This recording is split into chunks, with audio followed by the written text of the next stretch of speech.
Hi, Ariel.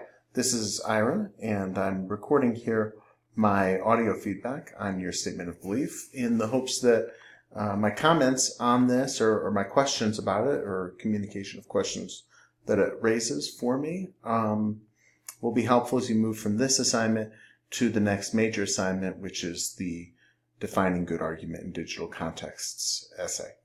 So, right off the bat, I know you could frame your argument or your statement of belief in terms of the kind of ubiquity or unavoidability of argument. And note the difficulty of explaining what good argument is. I'm interested, here you say there are situations where arguing with someone feels terrible for one reason or another, but this kind of argument usually occurs because it is necessary. And that doesn't really come up again much more, and I'd love to hear you think more about what good argument, even in those contexts, might look like. Does your definition offered in the rest of this essay work for those contexts? Why or why not? So your bottom line definition is good argument is an act of persuasion in which groups seek both personal validation and an understanding of each other to some extent. And right off the bat, I kind of want to note that this sort of assumes a bipartite argument, sort of a back and forth between two parties. And I think that's totally fair. But it's also the case that a lot of the arguments that we make are multilateral. There's lots of different kinds of positions, not just two. And it's often the case that they're mediated or mass mediated in some way. So there's not necessarily multiple parties sharing the argument. In other words, when you watch an advertisement, for instance, the advertiser isn't really hearing whatever you have to say. They're just unilaterally or one way communicating what they have to say. And I would wonder whether personal validation really gets at some of those mass media contexts. And I'd also wonder whether bilateral understanding really gets at those. So, in other words, I hope as you go forward, you'll think about argument as something that definitely, yes, happens interpersonally, but also happens in these larger ways, and try to look for a definition that'll help you understand both the smaller contexts and those larger contexts. And I think you've got a lot of good tools to help you start to get there in this statement of belief. Your sort of starting point for goodness is essentially not attacking. And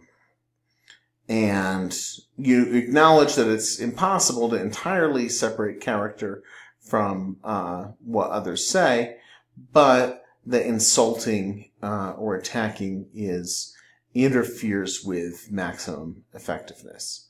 And I'm interested in that. On the one hand, I certainly share the value, but I wonder, is it really most effective not to attack? Aren't there a lot of instances where somebody attacking somebody else actually makes their argument very effective? Maybe not to the person being attacked, but to some other audience. So it seems like there might be a set of values you have here that aren't necessarily the maximum effectiveness value, but have more to do with your own sense of goodness or ethics or what have you. Not saying that you have to think that, more that my sense is when I read what you're saying here, it kind of seems like there's more at stake than just effectivity, because after all, we can be very effective when also being very cruel sometimes.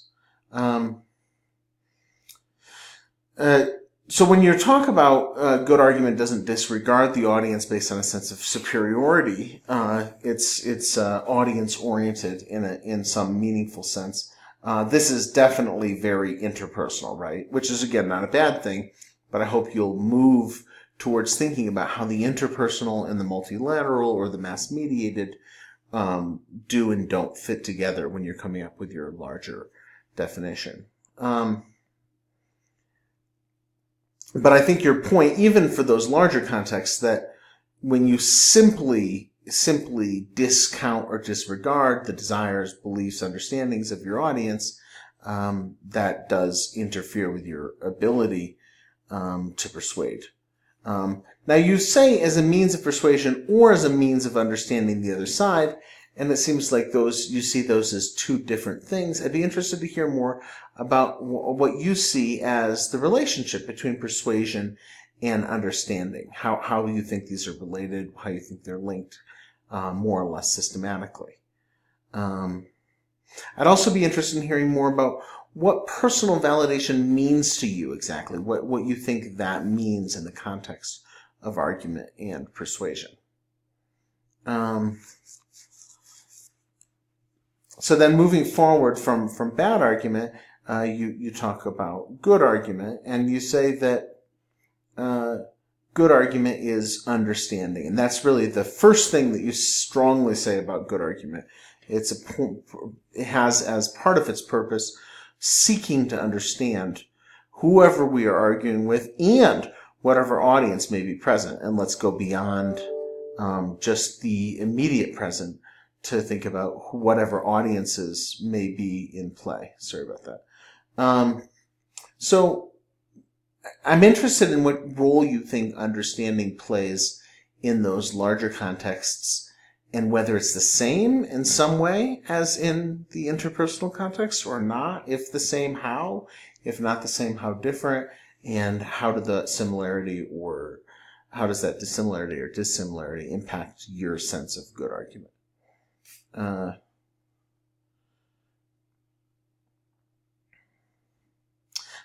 Finally, as you move beyond understanding, you kind of come back to personal validation. We argue because we seek personal validation, and we want to persuade others. And I'm still left kind of wondering, like, okay, but so what exactly is the relationship between this personal validation and a desire for awareness or persuading of others? Like, how do those things fit together? How does understanding systematically relate to personal validation? How does personal validation systematically relate to persuasion? And what role does a desire for awareness play in all of that? And then finally, like, so when you say, sorry, I said finally twice, but when you say argument is a way for us to understand ourselves, our fellow humans, our societies, and our world, I mean, I love that. That's wonderful. It's beautiful. Seriously. And it seems like we also make a lot of arguments that aren't oriented towards really understanding. Are those all bad arguments? If so, why? And if not, then how would that reshape the way you put these different pieces together in your definition?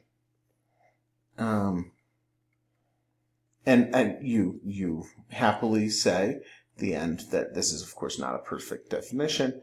And I totally agree with you. I think it's a great starting point for figuring out how we ought to interact. I think that's really nice. And I think it's interesting you say it's okay to engage in bad argument every once in a while. So that's a really interesting point. And I'd love to hear you expand on that a little bit more when you are developing your fuller, more systematic theory. This is a great starting point, and I'm looking forward to reading you going forward. I hope you won't hesitate to reach out, make an appointment, come see me in office hours as you move towards the next essay. Thanks a lot. Talk to you soon.